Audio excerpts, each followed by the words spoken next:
This is Gerardo Del Real with my co-host Nick Hodge, the expectant father for the third time. Nick, how are you? Doing good, Gerardo. This is episode 10. We made it to a milestone. As I like to tell my wife, Bizarro World has turned into therapy session every week. It's much cheaper. It's probably more effective. Lots going on. Jussie Smollett, the gentleman that pretended that MAGA hat wearing Caucasian males assaulted him in Chicago, learned not to fuck with the Chicago police. They handed a 16-count indictment on him. Beto is running for president. Beto O'Rourke, Texas's own. That should be interesting. Jeff Epstein appears to be in hot water. More on that. And man, it's crazy. Aunt Becky has been indicted. Lots going on, Nick. I'll do the dumb joke. Have mercy. Lord, let's start with the markets. We say this every week, but, we like to joke around. We like to talk about what's going on in the world. Before we get to the markets, I want to start there. I hate to say the thoughts and prayers, cheesy, corny shit that everybody says, but, the shooting in New Zealand of the two mosques is just absolutely horrible. And, some dumbass with an agenda, obviously, went in there and killed, I want to say the numbers up to like 49 people. So just good energies over there and, no place in society. I don't care what side it comes from. And just, I want to acknowledge that before we get going. Well, yeah, nothing much more to add. I don't think we should dwell on it. Unfortunately, there are some more than interesting characters in this world that clearly have a worldview that, as you said, has no place in society. And unfortunately, lone wolves like this, if that's what you want to call them, can effectively kill lots of people. So it's something we deal with as a society, not just a U.S. society, but as we see here, a global society. And yeah, no room for it. I would say highlights maybe some of the differences that global governments and media stoke and foment that aren't necessarily true and real if you talk to actual real folks and don't immerse yourself in sort of that online world where all you're getting is confirmation bias and constant feedback into those inherent prejudices that people like that clearly have.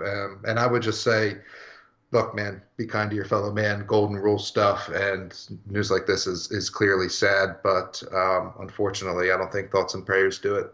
Yeah, they don't. And I don't want to turn this into a political thing. I don't want to turn the commentary. It's sincere. It comes from the heart. I don't want to turn it into an issue about guns. But I will say this. Look, in my perfect world, nobody needs a weapon. We all hold hands. We all have a great time. Life is consensual and happy, and we all get along. That is not the world that we live in. And here in the U.S., it's why I preach the importance of the Second Amendment. Not, and let me be clear, not that anybody at the mosque having a weapon would have stopped this. It's a completely separate issue that I'm talking about. But being armed and knowing how to defend yourself in general is something that in this country, at the very least, because of the way our gun laws are set up and how easy it is to access weapons, I believe every responsible citizen should know how to fire a weapon, how to defend themselves. It's something that, I preach to my wife, myself, family. So again, I don't want to conflate those two issues. I'm talking completely separately and independent of what happened in New Zealand. But yeah, it is important. I think, a responsible approach to the Second Amendment is another conversation, but you should know how to defend yourself. Yeah, agree.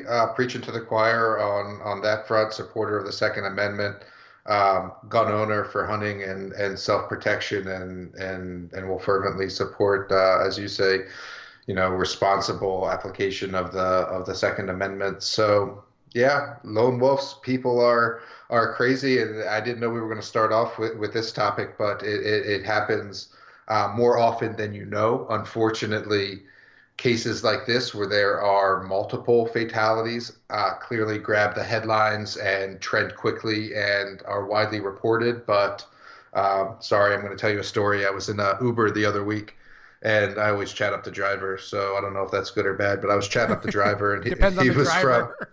I guess so.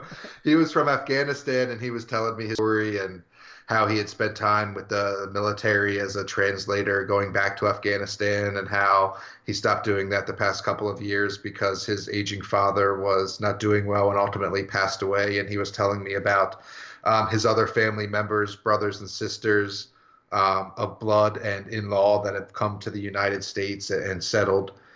This was in Southern California, and he was telling me about one of his nephews. I mean, this guy had a pretty sad story. His dad had just passed away, and he was telling me about one of his nephews went to a 7-Eleven in San Diego to, I don't know what he was getting, whatever, it doesn't matter. Sure. And a gentleman approached him as he got out of his car saying that his headlights were bothering him. The Afghanistan's gentleman's headlights were bothering the gentleman who came up to the car. And he said, "Oh, whatever, sorry, man, I'll turn him off." And he went to go turn off the headlights, and the guy stabbed him in the neck, and he bled out in 9 seconds. And this story doesn't really relate to New Orleans, but it just goes to show that, and this attack was shown to be, quick question, sorry, yeah, excuse me, to New Zealand, sorry, yeah, this attack doesn't necessarily relate to the attack in New Zealand, but it just goes to show that there's people out there that will take life because someone is different than them, or they, see them as an immigrant. And it came out that ultimately that was the reason why he stabbed this gentleman, simply because he had brown skin. The guy that committed the murder had been telling his friends that he was looking to kill an immigrant or someone from the Middle East. And so it's more widespread than you think. Certainly, I had never heard about that stabbing in San Diego. I'm sure you haven't, and nobody listening to this has, but it happens, unfortunately, all the time. And there you go, a knife outside 7-Eleven, so not even a gun. So more of a humanity issue, I would say, than a weapon issue. I agree. I've said it, I don't know how many times. We're not that different, people. The rhetoric and all that, tone it down. You hear that shit around you. Tell somebody that words matter. That words matter because it leads people towards this type of craziness, just madness. Anyway, yeah, I didn't plan on starting there either, but me, pops in my mind. I kind of spew it out. So that was that. That is that. Good energy to everybody affected out there, and learn to love each other, everybody. Back to markets. Let's talk markets. Zinc had a hell of a week. It pushed through 131 a pound. It pulled back to 128. But man, just a couple of months ago, sitting there flirting with the 115s and 116 a pound. Copper has responded well, despite the fact that there's rumors of a trade deal with China almost every day, but nothing's really been resolved, although things appear to be going in the right direction. I like the base metals. I think when we see growth out of Europe going backwards, I think when we see what's going on here in the U.S. with things slowing down, I think the recipe is always infrastructure spending. It's easy to pass. It's easy to push through. It creates good paying jobs, and I think that's good for the base metals. So I think the second half of this year, we see, maybe 330, 340 copper and maybe 130 to 150 zinc. Thoughts on that space? No, I want your thoughts because you follow it more closely and are more well versed. So, what's the reason this week? I've seen copper flirting with $3 recently, but why zinc at $1.30 now? Is it an inventory issue, or is it because, as you say, people are expecting some sort of infrastructure stimulus? Well, they are expecting infrastructure stimulus, and China had a real bad print as far as GDP earlier in the week. And the Chinese premier, he vowed to use government levers, is how he worded it, to underpin growth.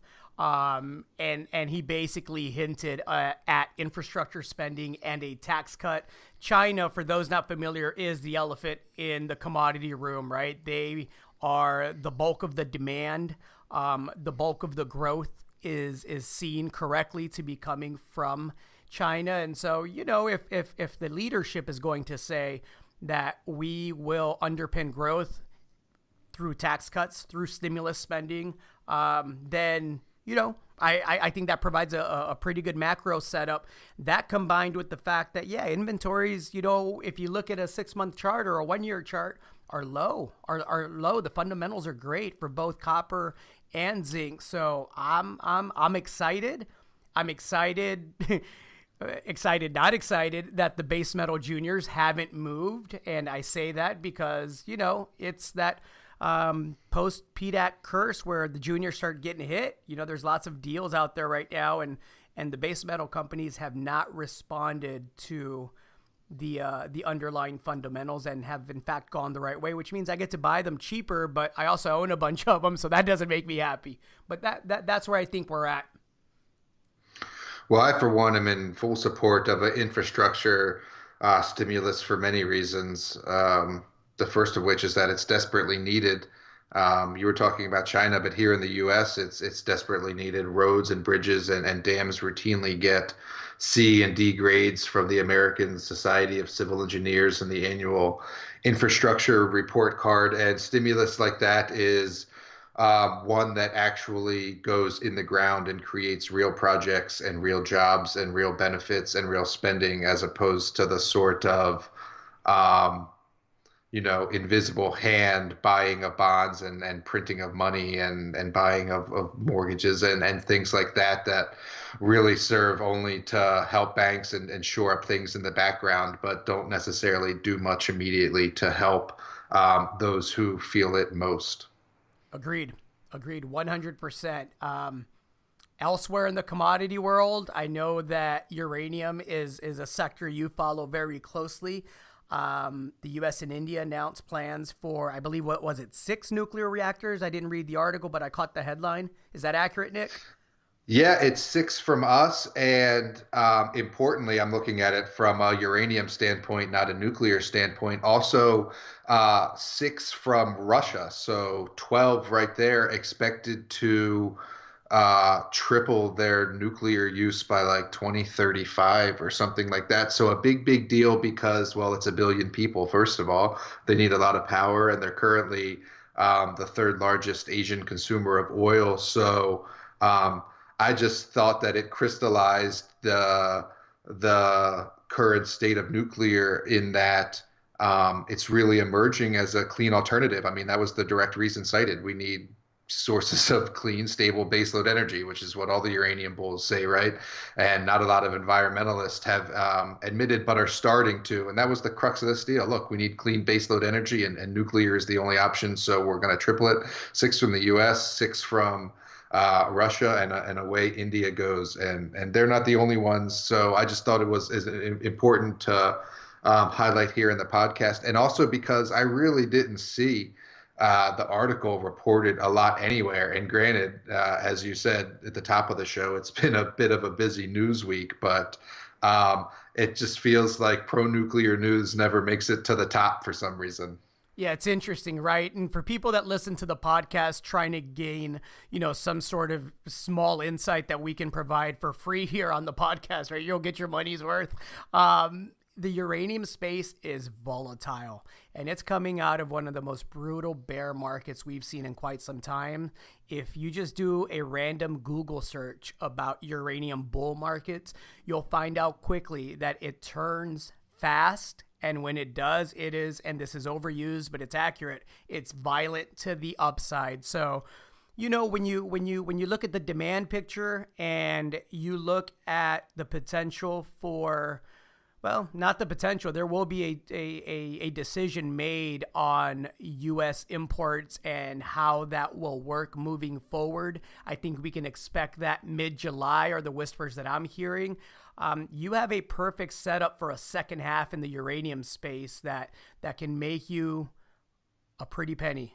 So look up some companies, do some due diligence, send us an email, shoot us a comment. We're happy to respond if we can help in any way. But the uranium space is somewhere where if you're not positioned, you definitely should start initiating some positions there. And one, frankly, that's not hard to do so. I think it's something like 10 or 12 companies that produce 90% or so of the world's uranium. And there's just not a whole lot of jockeys to choose from or horses to choose from in that race. And so it's easy to winnow down a list pretty quickly and do some diligence and pick the most effective management teams and liquid stocks, which is important for getting in and out. And there are a few of those for sure. Well, and like Nick said, Darwinism has had an amazing effect in the uranium space because the bottom line is, there's maybe possibly 10 great quality management teams out there. And it's mostly the same people that are going to deliver the big gains. It's mostly the same people that did it last time with a few exceptions. So yeah, do some due diligence. And, if you have some speculative capital, it might not be a bad place to speculate in. That's right. Mr. Hodge, I know you want to talk about Fed Chairman Powell on 60 Minutes. I actually haven't seen the entire interview. I caught the first half. I caught the highlights. I have my own bias about what was likely said in the second half, but can you summarize it? What'd you take from it? Yeah, well, we said it was important last week when on the podcast when a Fed chair goes on national television and does an interview, it's normally to signal something or to prepare the populace for something. And he did a bit of that. Scott Pelley was the interviewer. Jerome Powell, the Fed chief, of course, was the interviewee. And they started basically by saying, is a recession coming? And Powell said, no, a recession is not coming, but he doesn't think that we can do the 3% growth thing forever. So to me, that said, expect 1% to 2% growth as the new normal, and maybe not getting to 3% growth as a catalyst for further dovishness or easing. Also interesting to me was that when asked, and I'm just going to summarize a lot here. I'm going to go through it because I watched it and I read the thing. When asked what was the biggest threats facing the U.S. economy early on in the interview, the first half, as you say, I think it was like 15 or 17 minutes, he talked about Europe and China, sort of a blame game type deal. Oh, well, China's slowing down and Europe's back to a corner. We got to see what happens with Italy. But then in the second half of the interview was what was more really interesting to me, and they got into the labor participation rate and why the U.S. can't grow more than 3%. And look, I mean, employment numbers are good. We're near full employment, but the labor participation rate is like the lowest it's been in decades, if not near a record. And that's people just jaded with the system that simply dropped out of looking for a job or gave up. And they talked about how the opioid epidemic has affected that, but really it's wider than that. It's just people being dissatisfied with what a good economy looks like, right? Because a good economy on paper is not a good economy in a middle class household where debts are racking up, where interest rates have crept up over the past year or 18 months as the Fed has raised rates, where retail spending was a record drop in December, where a record number of Americans are behind on their auto payments, where there's record delinquency rates in student loans. And so it doesn't seem like and I've been saying this for years. In fact, one of the reasons I called Outsider Club and made it what it is that the engine of economic growth in this country, the middle class, has simply been eroded, and now there's just vast wealth inequality. And it seems like that even at full employment, we're not going to be able to grow because people aren't excited and ambitious about what's ahead, and productivity is not increasing. And people go ahead. I was going to add that people aren't excited because they see very little upward mobility, right? If you have a 9 to 5 and you make $15 an hour, and your daycare charges you $15 an hour, there's not a lot of incentive to get out there and be away from your kid and trust somebody else with your kid for 10 hours, right? Well, yeah, and if you're barely breaking even and not seeing your kid, what's the point? I mean, I can tell you stories about that as well. I mean, we take our $2 to nursery school 2 days a week. And this is anecdotal stuff. I'm an anecdotal guy.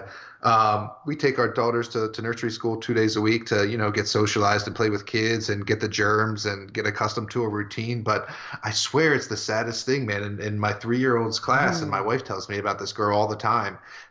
We take her there at 9 and we pick her up at 4 or something. So she's there not quite a full day, a couple days a week. But there's this girl that's there every day before we drop our daughter off and after we pick our daughter up. Like the daycare opens at 6, and so they can get dropped off as early as 6 in the morning and picked up as late as 6. And this girl's there 5 days a week, greater than 8 hours a day. And I don't know, that pulls at my heartstrings in some respects. It's like, man, when are these parents getting to see their kid? And granted, I don't know the backstory. I'm a sucker for people watching and making up backstories. But Yep, when me I too. see when I see stuff like that, it's like, there's something, I don't know, there's something not right, right? There's something not right with the label participation. There's something not right with upward mobility. There's something not right with X. Agreed.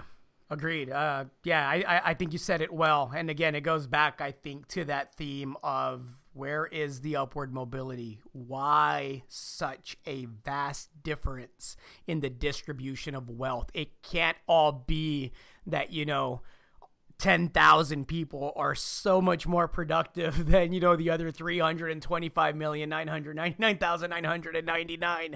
That can't be it, right? So it speaks to the system. It speaks to, we've talked about the fourth turning before and the need to burn some of these institutions down, whether they're religious or financial.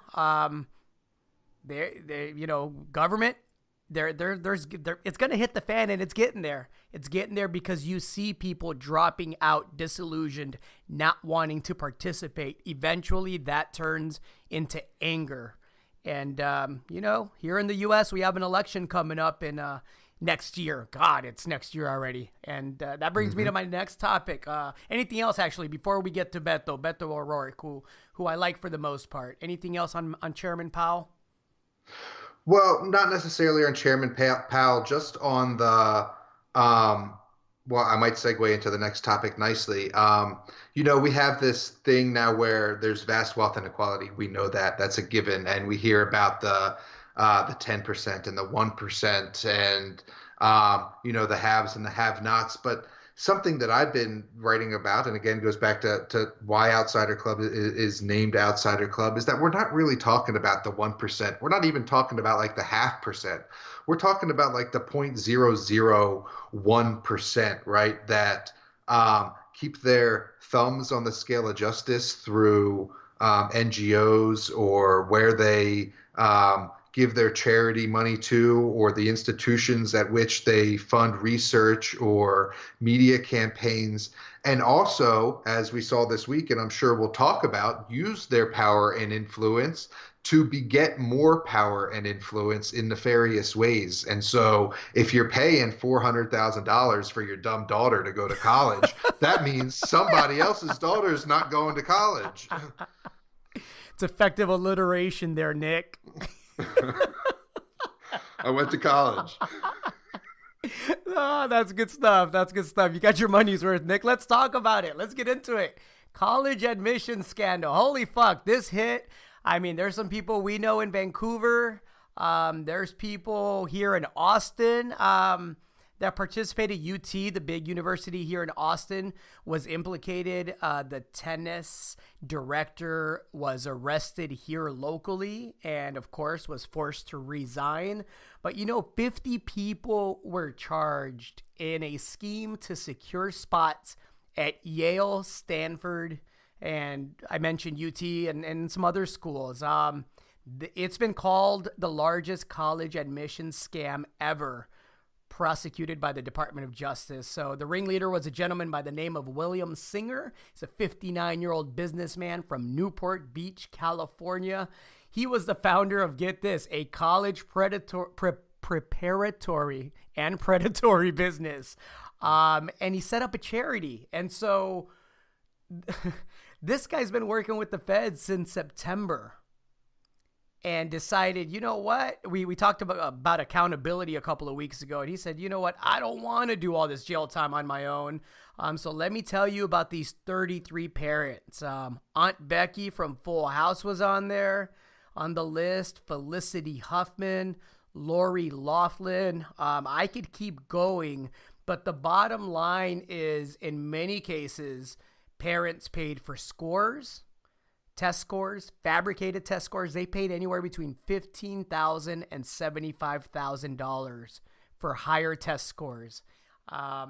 They also paid, and this goes back to the university here in Austin, for university coaches and administrators to secure admission for students who, in many times, had never even played the sport that they were getting a scholarship or admission for, right? And in most of these cases, it wasn't scholarships. It was just admission. The parents were happy to pay the university dues, but these kids weren't athletic and they weren't bright enough to do it on their own, so the parents just stepped up and started writing $100,000 checks. Athletic achievements were doctored. They were flying kids out with fake IDs to take tests in place of them. I mean, this was pretty elaborate. Pretty elaborate. Across international borders in some cases with doctored documents. Correct. Hence the federal involvement, right? The involvement of the feds. What are your thoughts? Obviously, a system that allows this to go on as long as it had, because nobody seems surprised, is the part that gets me. Almost everybody that's been to a university and has interacted with, the haves of the world, hasn't shown much surprise. They go, of course that was happening. It's almost like it was a secret that wasn't a secret, but it just wasn't being enforced. And now it's obviously being enforced. What are your thoughts, Nick? You went to college. You're a lot smarter than me. Jesus. Well, that's false. But I dodged that bullet. Where do I start? I'm gonna miss some stuff because there's so much floating around in my head that I want to grab and spit out. The first thing is that there's a known backdoor. So this scandal was called a side door. So the backdoor is that you just donate a bunch of money and your dumb kids get in. I thought you were going to go somewhere else with the whole backdoor thing. I'm glad you didn't go. No. No. So that's called the backdoor, and that's legal. And clearly, some of these people could have gone that route if they have the money to have football stadiums named after them, David Sadu. Then you have the money to, do the backdoor thing, become, a trustee or found a charity or give the college a bunch of money and do the traditional backdoor thing. Now, I don't know if that's right or wrong, but the fact that this was called a side door means that there's also some other things going on in the back door, right? So first, know that there's a back door that these rich folks could have gotten in. The second thing is, why so much money? That's the part that got me. What are they after? Like the one couple, the guy from, I think it was New York, who ran a fund called Hercules. Yes. He and his wife were in it for $400,000. $400,000 more than the cost of an entire college education. Like, yes. What's the point other than saying, look, my daughter's not dumb? I mean, honestly.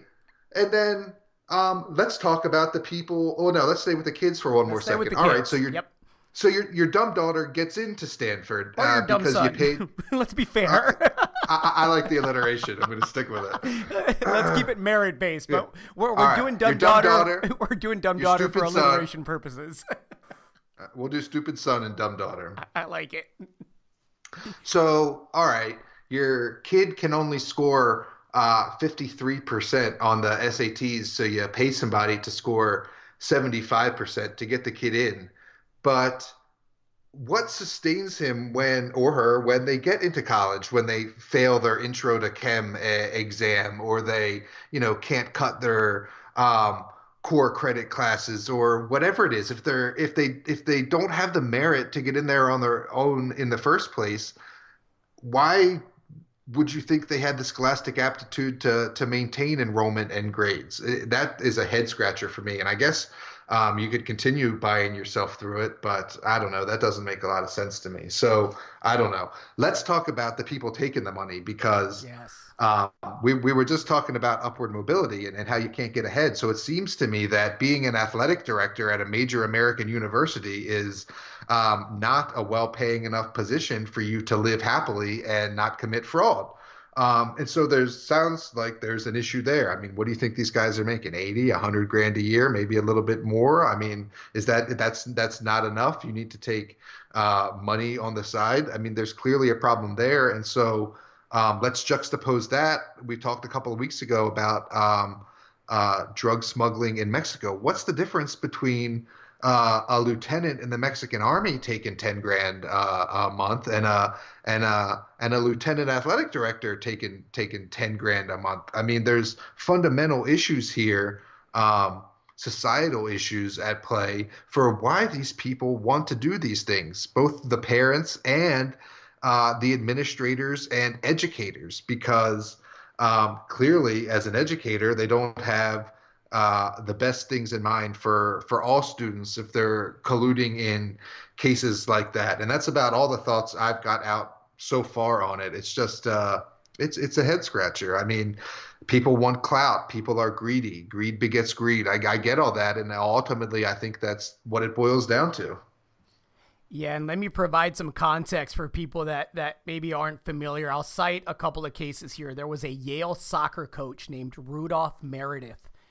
He received a $450,000 bribe from a parent in exchange for saving a spot for his daughter on the team.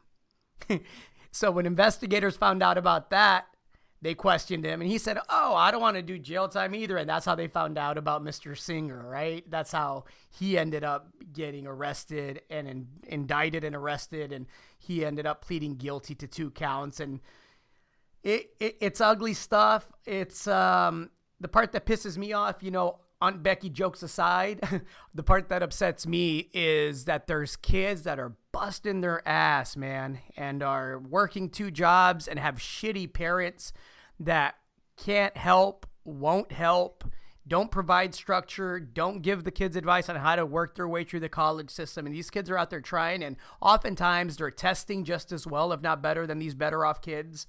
They're playing the sport that would help secure admission into these universities as well or better, and they don't get in because they don't have the money to bribe the right people. That's the part that really upsets me. And kudos to the feds. I have my thoughts about aspects of the federal government and the way they do things, but in this one, I think I think they did it right, and hopefully they stick to it.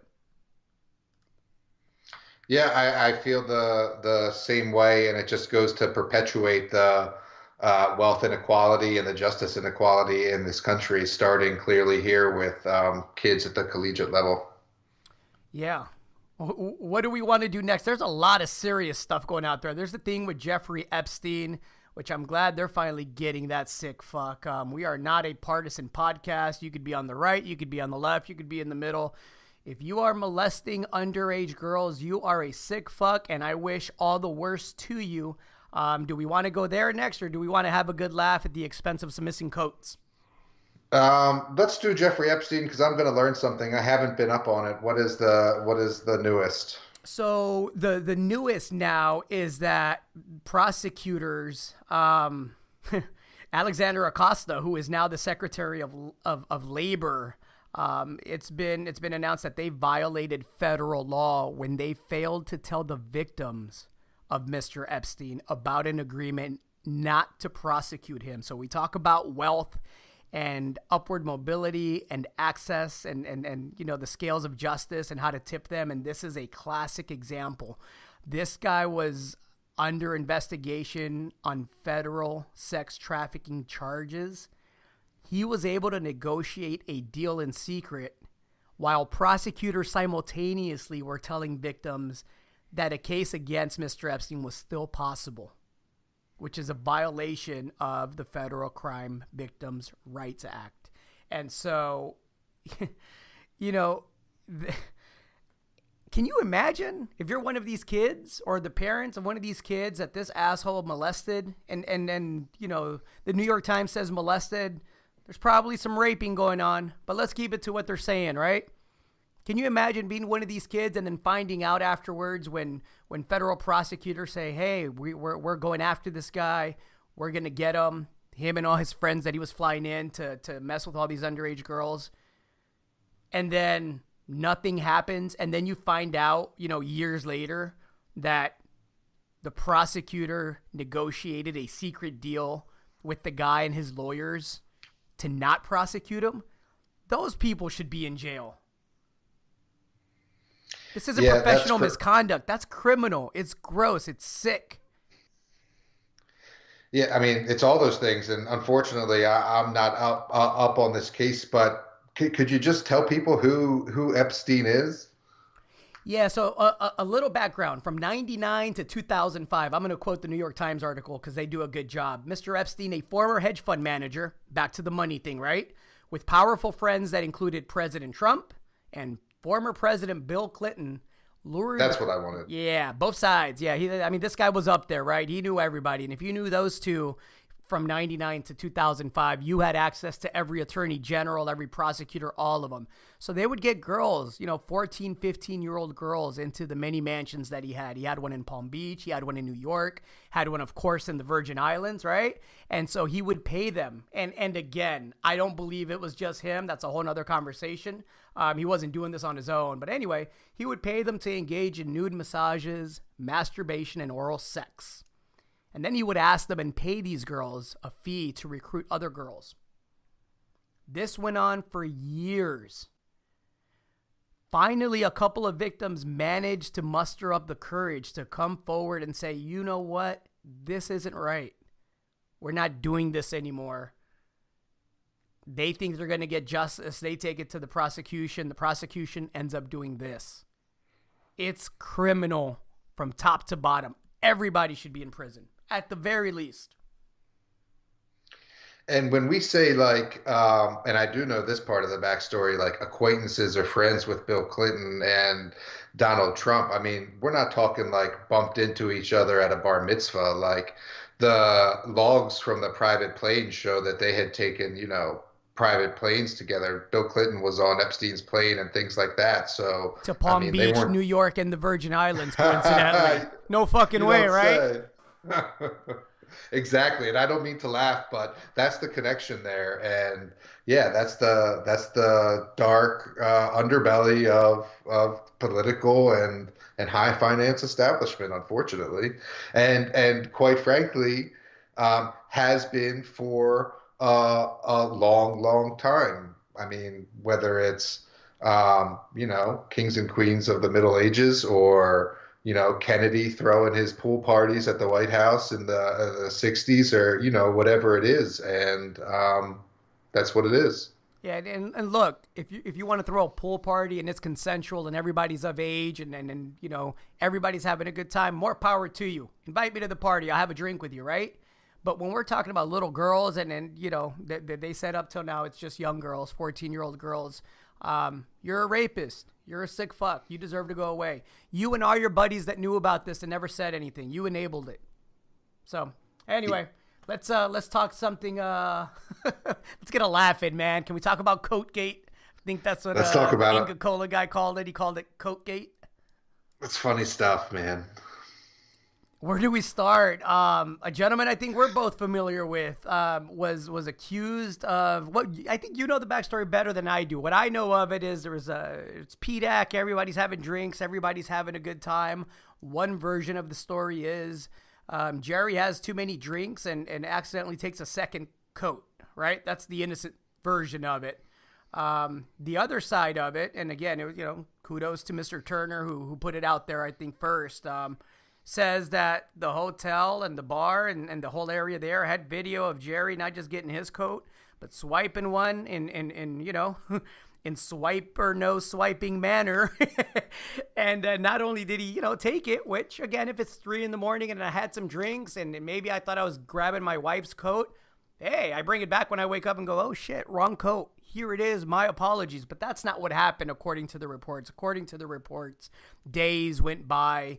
He flew with this coat. The belongings were gone, and he was contacted eventually by the hotel who reviewed video and identified him as a person that took the coat. Again, I don't know what the facts of the story are. Those are the two sides that I've heard. I'd love to get your take on it. Yeah, I mean, it's funny, right? God damn it, This Jerry. You're guy, like the nicest guy when I talk with you. What's going on? I know.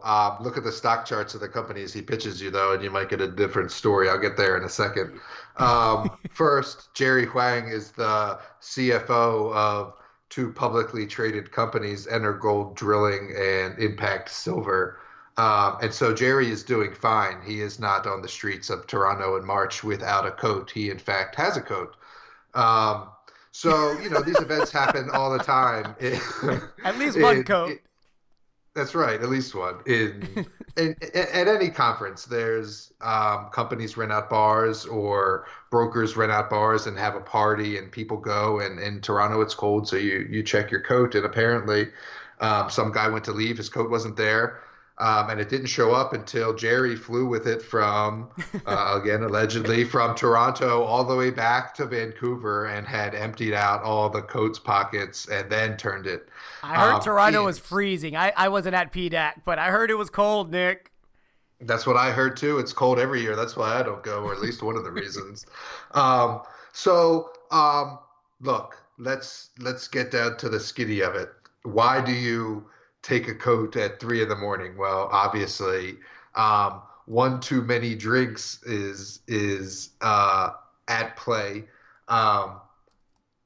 But more importantly, there is some sinister side to you, some, dare I say, sociopathic or psychopathic tendencies that would drive you to compulsively steal someone else's coat and take it with you when you're clearly capable of going to the department store and buying that coat yourself. And then one has to wonder if those are the ethical principles of Mr. Huang. Are those the types of companies and management teams you want to be involved with if, as we always say, investments in the junior mining space come down to share structure and people? He's a person. So for me, the answer is no. And then I'll take it back a step further. And this isn't vindictive, and this isn't a personal attack. This is just a fact. If I go back and I look at the emails Jerry has sent me about when it might be a good time to take a look at a certain company, whether it's Energold or another one, because let me step back for a second. We get a lot of emails, you and I both. We get pitch deals. We email back and forth with management teams, CFOs, geologists, whatever it is. So, and in Gmail, nothing gets deleted. So I've had my Gmail account for over a decade. So I can go in there and I can search every email people have sent me, as anyone can. And so when I have a question about somebody, or I see a name that rings a bell, but I can't place it, or I want to find out more about somebody in the industry, one of the first things I do is I search my email. I just see if they've ever sent me an email, if I've ever corresponded with them, what deal that was about, whatever. Anyway, so when I've heard from Jerry about Energold Drilling, the chart always just seems to boot scoot down a little bit more to the right after his email. And then the last email he sent me after I stopped responding, and maybe you can tell I'm a little perturbed by this, I stopped responding to the Energold stuff. So he emailed me about this Asian NASDAQ listing. I forget what they even do. But they had some big shit going on, and now was the time to take a look at it. And when he emailed me about the stock, it was trading at $34. And this was like February a year ago. Any idea where that $34 NASDAQ listed stock is trading at now? Just want to take a guess. Let's see. Judging by previous history, $7. It's at $2 with a 52-week low of 63 cents. Gracious. You made money if you bought at 63 cents. Opportune time to take a look. And so, not a laughing matter for those that lost money. I don't mean to belittle the people that lost money. It's been that's not cool, but yeah. Ugh. Right. I mean, that's stealing coats. That's stealing coats. Well said. Well said. full platform for Jerry if you ever want to come on and dispute the version of events that's out there, or if we are not the factual podcast. We think of things to talk about, and then when we talk about them, and then we end up talking about a bunch of other shit. So you are more than welcome to come on at any time, as is anybody. If we ever say something about your company or your stock and it's inaccurate, open door policy, shoot us an email. You have our contact information. We'd be happy to have people on to tell their side of this story. Just understand that it will be a factual conversation based on reality.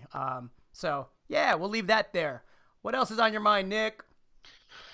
Oh, I don't know. I'm looking at the list. You wanted to talk about Beto. I finally watched the first 10 minutes of a movie before I fell asleep. I was going to talk about that a Let's go bit. there. What movie? So, there was all this hoopla about the Finding or Leaving Neverland documentary, excuse me, that was on HBO last Sunday, I think it was. There was two of them. They were each 2 hours. I watched more than 10 minutes. I lie. I watched about the first hour of the first one. And then my wife watched the whole thing, but I woke up a couple times and heard. And the only thing I want to say is, Jesus fucking Christ, the parents, how dumb can you be? Yep. I mean, Yep. They should be arrested. In the one case, they were staying in the hotel with him. It was the Australian kid. You'd have to watch the movie to see, but he won a dance competition and he got to meet Michael. And then Michael offered to have the family stay with him in the hotel. And after the first night, the kid was sleeping in the hotel suite with Michael, and the family had been moved to a completely different floor in the hotel, and they were okay with that. Our whatever 5 or 6 year old kid is sleeping with a grown ass man in his hotel suite night after night, and we're not in there, but that's totally cool. What could you possibly be thinking? And then similarly, they then went on a U.S. vacation. This was an Australian family, and left the kid at Neverland Ranch while they went on to do their vacation things in the U.S. The family went to the Grand Canyon, and they just left their kid with Michael at Neverland Ranch. What the fuck is that? And then the other family did the same thing. The mom was living on Neverland Ranch with the kid and Michael Jackson, and she would say, I'd never ever see my kid. There would be days where I just wouldn't see him, and he would sleep with Michael. And one time I tried to go in the movie theater and it was locked, and I knew they were in there and I couldn't get in. And I'm just this is forehead smacking stuff. Literally, how dumb can you be? And so, yeah, Michael's a pedophile, but you're dumb as fuck, and that's it. Yeah, and yeah, we'll just leave it there. I mean, yeah, we'll leave it there. I will say this, the federal government, who is as good as anybody at investigations, has never been able to convict him on anything, and now he's gone, right? So, when I hear these stories afterwards, I don't mean to diminish the credibility of the kids or the parents, or attack potential victims. Not what I'm trying to do. But what I want to communicate is that the one crime I know for sure happened was those parents pimping out those kids. Mm-hmm. That I can tell you for sure, just based on what they were saying on camera. Forget all the other stuff. I don't know if Michael Jackson was just a 5-year-old trapped in a 40-year-old's body. I don't know. I don't know. I do know those parents were pimping out those kids, and they should be in prison. That's child endangerment at the very least. At the very least. It was pretty clear to see that. Absolutely. Yeah, let's talk about something nice. I was going to talk about the Australian Catholic priest that was sentenced to 6 years. We're big on accountability around here. I'm happy that happened. I don't want to get into the details, but I hope there's a lot more of that coming. I noticed the Catholic Church came out and immediately, put a statement out that made them look like the assholes that they can sometimes be, especially as it relates to child rape and molesting. So we'll maybe get into that in more detail next week. Let's talk about Beto O'Rourke. He is somebody that I have followed for quite some time. Everybody that knows me knows I am not partisan. I like some things about the right. I like some things about the left. I dislike a whole lot of things about both. I like Beto O'Rourke, and I think the fact that both sides, the right and the left, are nervous about him jumping into the race, I like that, and it makes me like him even more. He wants the decriminalization of marijuana and legalization. He wants that to be a federal thing. He doesn't accept corporate money. He doesn't accept PAC money. And yet, he's breaking campaign donation records left and right. And I'm seeing already the dumbass stories that the media is putting out, right? He wrote a murder fantasy at 15 as part of a writing exercise where children were killed in this story. And he was part of a hacker group when he was 15, which I don't know if that makes him more cool or less cool. But, let's talk substance. At the very least, he's going to introduce a level of civility and dialogue that the country needs, regardless of what party you consider yourself affiliated with. There will be discussions, quality discussions had as a result of Mr. O'Rourke joining the campaign. And so I look forward to that, regardless of how people feel about Democrats or Republicans. I'm excited to hear some of the debates and conversations that are going to be had because, he's taken unpopular positions in the past. It actually worked in favor to his campaign when he was running for the Senate here in Texas. He nearly won, and he wasn't supposed to come close. And I think that's going to play well in the national discourse. Thoughts on Mr. Beto? I don't know too much about him. I really didn't follow the Senate race when he narrowly lost to Ted Cruz. What I will say is a couple of things. One, I've noticed that he really knows how to use digital marketing. Yes. He's effective with the Twitter ads and other online platforms. I've noticed just in the past couple of days since he's announced an onslaught of social media ads and positioning that was clearly well-timed and well-coordinated, and that I really haven't seen from another candidate to this point in this election yet. It's obviously still early, but he's obviously organized. The other thing I'll say, and it's more of a question, a head-scratcher, is and I haven't probably read enough about him or his positions to personally understand why, is why he resonates, and maybe you just laid it out, or why he trends. So, and let me just play devil's advocate because I don't know the guy, and I don't know what he did before the Senate race. So maybe you can fill in some of that. But as I see it, the guy ran for Senate and lost, but is still mentioned in like the national conversation as a serious candidate and someone who could potentially win and has name recognition. And I've just been trying to figure out how that is. You have any idea or know why he trends or resonates nationally, or is that just like a media phenomenon thing? I think he resonates nationally because whether you agree with his opinions on the multiple issues that are important in this country, the commentary is intelligent and it's logical. And I think that people from both sides want that. They want a discourse that's civil. I see people on the left on Twitter, Democrats attacking him because he's too soft on the Second Amendment. We want a complete overhaul. We won't accept anything less. He's too soft on, how to reform healthcare. He believes in a methodical approach. No, we need to burn healthcare down. Even if you agree that's the right thing to do, you have to outline a process to change those institutions. It's not going to happen overnight just because it should. And the fact that he is getting attacked from a lot of people on the left because he's not promising Medicaid for all. He's not promising free tuition for everybody. He's not advocating a 70% wealth tax. Despite how you feel about it, he's made a pretty clear point that that's not going to make the numbers add up and get us out of the mess that we are in as a country. And so, the other thing that I think just really resonates is, he lost by a couple of 100,000 votes here in Texas to Ted Cruz. When he began that campaign, nobody really knew who he was. He's a businessman. He's obviously somebody that's been in the political spectrum for a while. He served on the El Paso City Council, border city here in Texas, from 2005 to 2011. He's been in the House of Representatives. He was elected in 2012. And so, he's well-versed politically. I think he's thoughtful.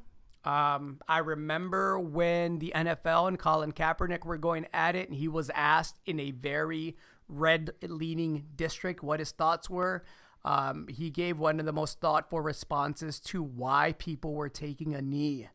And I think that type of specificity when it comes to issues and clarity as to what he believes, I think it's needed. And again, it doesn't mean I agree with everything he says, but I do like the way it's presented, and I do like that he forces a dialogue from whatever side is on the other side of his comment that has to be factual. We saw that in the debates here in Texas against Senator Cruz, where Cruz would just launch into personal attacks, and Beto would come right back and say, well, yeah, but that wasn't what the question was. We were asked about an issue. So I've said before, I like to vote for ideas. I wish we could. I think Beto's one of the few people that actually is running a campaign on ideas. Am I going to agree with all of them? No. Is he refreshing? Yes. Do I like the honesty? Yes. Do I feel the positions are well thought out, even if I disagree with them? Again, yes. And in today's political climate, I think that's as much as we can ask from our politicians. I mean, look some of the stuff that goes on, right? Yeah, can he give it back to Trump? Can he do the little hands, water bottle nickname thing, or can he win by rising above that? I think you mentioned how savvy he is with social media, and I think a prime example was when President Trump came to Texas and came to the border and was having a big old speech, supposedly was going to be the bestest speech that ever happened at the border. And I think that speech drew something like 7,000 or 8,000 people. And Beto was smart enough to counter that by simultaneously holding a rally of his own, which ended up drawing, I believe, anywhere between 12 and 15,000 people. This is on the border, right? And so I absolutely think he can counter that by using the social media savvy to pivot back to issues. I know it's easy to be primitive and say, hey, you got little hands too. Your tan is fake. Your hairpiece is trash. I really don't think the country moves forward that way, and I hope that he is the exception to the mudslinging that's going to happen in this political election. That's my hope. But I don't get to laugh as much during the debates. Oh, I think the other people will provide the laughs. I don't think we're going to have to worry about that. I think we're going to have plenty from both sides, Nick. Yeah, well, he gets the outsider stamp of approval in that, he's not Clinton or a Bush or an entrenched Washingtonian, and that clearly from the last election is what America is looking for. And as a moderate or a self-declared moderate, I have to say that not going full AOC, full socialist, full tax the rich will earn him a lot of cred with moderates and swing voters, myself included, because I can't do the uber liberal thing with the taxes and the guns. Like, I just can't do it. And even if their ideas are good on other fronts, because of the extremism of their views on things like guns and climate change and taxes, I can't even consider voting for them as it is now. And I think a lot of other people feel that way, would like to vote Democrat sometimes, but y'all's just a bit too crazy for me, I think, sometimes. So hopefully he can walk that line. Yeah, and again, the problem with a lot of those proposals is they don't actually solve the very issue that they're proposing to solve with these extreme measures, right? And so if you show me a direct correlation between what you're proposing and what that end result is going to be, and you can quantify that for me, I might get behind it. But most of the time, that's not what happens. You'll see it come out in the Dem primary because there's so many people running, they're going to have to start to attack themselves. And you'll see them start attacking those ideas that don't make sense, that are just clickbait or liberal bait or whatever you want to call it. You'll see it come out because what is there going to be, 15 or 20 of them running? I mean, yeah, no, you're going to see the Democrats get a little wow in a couple of months. You know who just got more attractive as a candidate? Who's that? Cory Booker, man. He's got Rosario Dawson on his right arm. You hear that? Dun, dun, dun, No. dun. No. Good for No, but Cory Booker. The timing is awesome. I've been saying Cory Booker was going to run and had a shot since I think November 2016. So yeah, no, he's a good candidate. I am happily married. I have a beautiful wife. It's the only woman for me. But if I was single and Cory Booker, yeah, good job. I wouldn't even run for politician. I wouldn't want to be a politician or run for office. I'd find something else to do so I could spend more time with Rosario Dawson, right? Yeah, you and me both. Who would want the headache? All right, Nick. That's all I got. Do you have a feel good story? We talked about a lot of serious stuff. I was gonna talk about Jussie Smollett. We're gonna save that for next week. The short version is he got hit with 16 counts for pissing off the Chicago Police Department. They had this story all along. They didn't indict him then. He said some things they didn't like. They indicted him. Now he's got to fight 16 counts. But do you have any happy, feel good, make me smile type of stories on your end? I have one. It's more informative than positive, but I like human history and evolution and figuring out why humans became the animals they are and the social constructs that we have, et cetera, et cetera. And I was reading this week, there was a study saying that about 10,000 years ago, when our diet switched from mostly meat to softer things, like we were growing things, so we had more agricultural inputs going into our mouths as opposed to just meat all the time. Yep. We chewed softer this is like over hundreds or thousands of years, right? So as we started to chew softer things, our jaw and palate became a bit softer, and we were able to articulate different sounds, specifically the V sound, Victor, and the F sound, fun. So without starting to grow crops, we might not be able to say, have a very fun weekend. Or go fuck yourself. That's right. That's fascinating. That is really, really interesting. See, we can always count on Nick to provide something informative that makes me want to go Google, search, whatever it is he just said. I did not know that. But me either. That's good stuff. Well, of course, I'm going to bring you something that's just trolling at its finest. We've talked about sex offenders in today's podcast, and we've talked about billionaires and wealth and what that allows you to do and get away with. This one is a bit more lighthearted. There's a billionaire who trolled his ex-wife with this huge display near Times Square. So what this New York billionaire did is he installed just humongo digital photos of himself and his new wife on the side of the city's tallest building. And if you've ever been to New York, this is a big, big building, right? It's right on Park Avenue. And he says, and I quote, "I thought, I own a building. Why don't I just hang a banner from my own building?" He's an 82-year-old real estate developer, used to be worth about $2 billion, split it up. The ex-wife now ended up with $700 million in art, a 13 million square foot real estate portfolio, and a ton of other perks, obviously, but she ended up with a view of this building, and he thought, what better way to troll her than by putting a picture of myself and my beautiful wife so that she has to look at it. So, I thought that was pretty hilarious. The stuff billionaires can do, right? Well, that's obviously very funny, but the thing that got me was he was 82. When I clicked on the article, I was like, expecting some young and restless love triangle or whatever it was. This was like geriatric G days. I mean, it was like old lover stuff. So I was glad to see that they're still spry. He's in love. He's spending his money how he wants. And I would be remiss if I didn't say, point back to the cheap money thing and just how much money is sloshing around out there that people can accumulate billion-dollar art portfolios and hang banners off of the biggest buildings in New York. Well, if we could just quit taking coats and getting indicted for paying for our kids to go to college when they shouldn't be in, allegedly. All these things are allegedly. I don't know them to be factual. We might be able to get some of that billionaire money in the mining space. Then there's a counter argument that the few billionaires in the space aren't really the coolest of people too. So, I guess that cuts both ways. That's right. Stock of the week or no?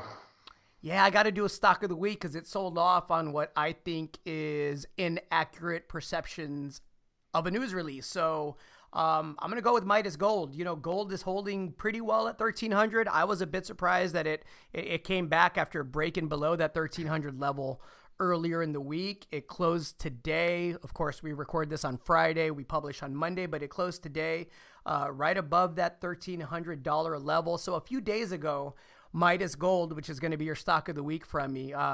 Midas Gold, 6.6 million ounces of gold in Idaho.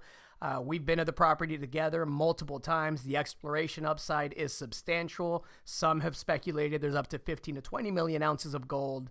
Well cashed up. Bottom line, the company issued a news release after market on the 12th of March, I believe, filing a preliminary base shelf prospectus that allows them the flexibility if they decided to push the button to raise some money in the future. And the reason, as I understand it, it was done now is because it provides less of a procedural headache to do it if you file this at the same time while you're filing your quarterlies, right? Your financials. So the company filed it. I think the market mistakenly took that as Midas Gold is going to issue up to $200 million of common shares. Oh shit, let me get out now. Let me front run the deal. Let's drive the price down and see if we can't get a half warrant. I don't think that's going to happen. I know they're not raising $200 million because I flat out asked the company.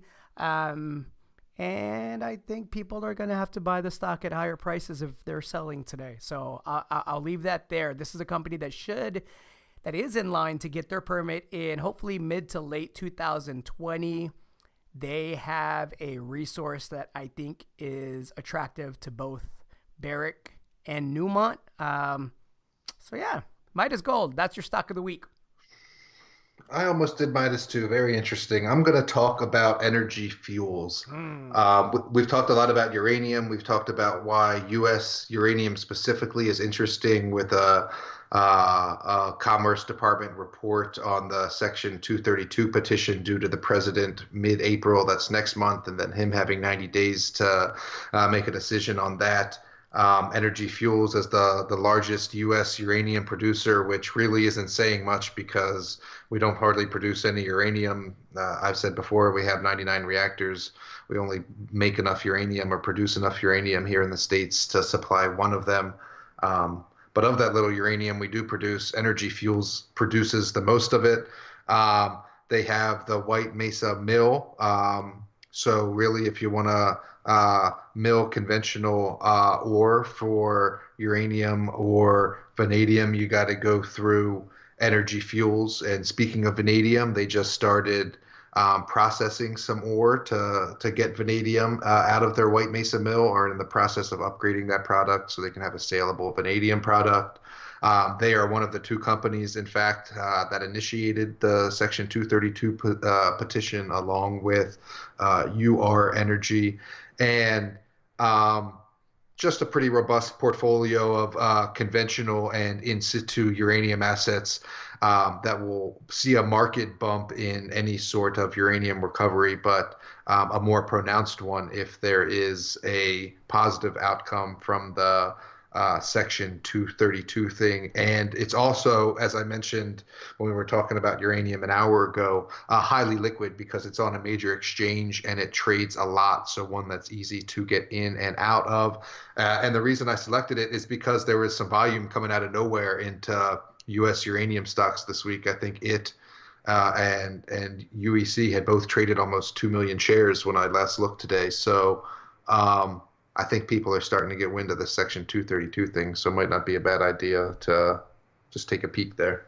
Well said. I agree with you. Again, for those of you that tune into the podcast for some thoughts and ideas in the resource space, you got Energy Fuels, you got Midas Gold. In true Jay-Z fashion, a little nod to Mr. Jay-Z, the entrepreneur and great poet. The U.S. has got many problems, and uranium production is one. That's all. It's a big problem. We'll see if we get some resolution on it in the next couple of months here. I like it. This is Bizarro World. My cultured, insightful, intelligent father of three, Mr. Nick Hodge. This is episode 10, Bizarro World. Nick, say goodbye. See ya.